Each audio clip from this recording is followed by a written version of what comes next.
തെരഞ്ഞെടുപ്പ് അടുത്ത സാഹചര്യത്തിൽ ഹാട്രിക് വിജയം എന്ന ലക്ഷ്യത്തിൽ ഉറച്ചു നിൽക്കുകയാണ് CPM. ഹാട്രിക്കിൽ കുറഞ്ഞ ഒരു ചിന്തയും CPM-നില്ല. ഇരട്ടച്ചങ്കൻ ജാഥ ക്യാപ്റ്റനായി നെടുനായകത്വത്തിൽ ഉള്ളപ്പോൾ പിന്നെ ഭയപ്പാട് തീണ്ടാപ്പാട് അകലെ എന്നാണ് ഇടത് ചിന്താധാരകൾ. വലതിനെ മറിക്കാൻ ഇരട്ടച്ചങ്കൻ മാത്രം മതി എന്ന വിശ്വാസം CPM-ന് എപ്പോഴുമുണ്ട്. അതേസമയം കണ്ണൂർ ജില്ലയിൽ നിന്നുള്ള സ്ഥാനാർത്ഥി പട്ടികയിൽ പിണറായി വിജയനെയും KK ശൈലജയും ഉൾപ്പെടുത്തി. KK ശൈലജയെ മട്ടന്നൂരിൽ നിന്ന് മാറ്റി നിർത്താനാണ് തീരുമാനം. എന്നാൽ മട്ടന്നൂർ നൽകിയില്ലെങ്കിൽ മത്സരിക്കില്ല എന്ന ഉറച്ച നിലപാടിലാണ് ശൈലജ.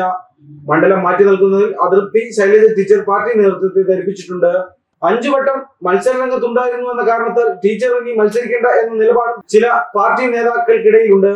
മട്ടന്നൂർ ഇല്ലെങ്കിൽ തളിപ്പറമ്പോ പേരാവൂരോ നൽകാനാണ് തീരുമാനം.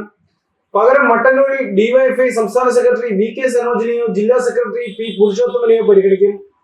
തളിപ്പറമ്പിൽ KK ശൈലജയ്ക്ക് പുറമെ MV ജയരാജനെയോ ജില്ലാ സെക്രട്ടേറിയറ്റ് അംഗം N സുകന്യയെയാണ് പരിഗണിക്കാൻ സാധ്യത.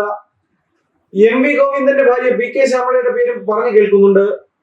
അതേസമയം തളിപ്പറമ്പ് സീറ്റ് MV നികേഷ് കുമാറിന് നൽകണമെന്ന നിലപാടാണ് CPM സംസ്ഥാന സെക്രട്ടറി MV ഗോവിന്ദന്. നിയമസഭാ സ്പീക്കർ AN ഷംസീർ ഇക്കുറി മത്സരിക്കുമോ എന്ന കാര്യത്തിൽ തീരുമാനമായിട്ടില്ല. അങ്ങനെ വന്നാൽ തലശ്ശേരിയിൽ ജില്ലാ സെക്രട്ടേറിയറ്റ് അംഗം കാരായി രാജൻ, MV ജയരാജൻ എന്നിവർക്കാണ് മുൻഗണന. പയ്യന്നൂരിൽ TA മധുസൂദനാണ് 2ാം വട്ടവും ഞെർക്ക് വീണിരിക്കുന്നത്. കേന്ദ്ര കമ്മിറ്റി അംഗം EP ജയരാജൻ, സംസ്ഥാന സമിതി അംഗങ്ങളായ P ജയരാജൻ, P ശശി എന്നിവരുടെ പേരുകൾ ജില്ലാ സെക്രട്ടറി തള്ളിയിട്ടുണ്ട്. അഴീക്കോട് KV സുമേഷും കല്യാശ്ശേരി M വിജയനും പേരാവൂരിൽ CPM ഏരിയ സെക്രട്ടറി സക്കീർ ഹുസൈനും മത്സര രംഗത്തിറങ്ങും. കണ്ണൂരിലും കൂത്തുപറമ്പിലും ഘടകകക്ഷി സ്ഥാനാർത്ഥികൾ ഇക്കുറി പട നയിക്കും.